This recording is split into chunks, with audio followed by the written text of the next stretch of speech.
خالد نے ابو عثمان سے نقل کیا کہ جب زیاد کی نسبت یعنی ابو سفیان رضی اللہ عنہ کی طرف ہونے کا دعویٰ کیا گیا تھا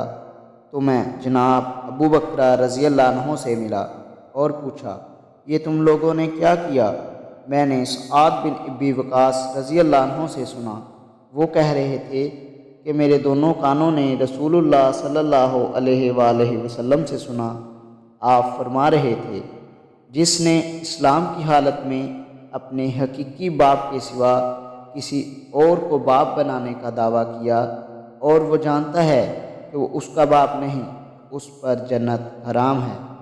اس پر حضرت ابو بکر رضی اللہ عنہ نے کہا، خود میں نے بھی رسول اللہ صلی اللہ علیہ وآلہ وسلم سے یہی سنا ہے۔ صحیح مسلم حدیث نمبر 219۔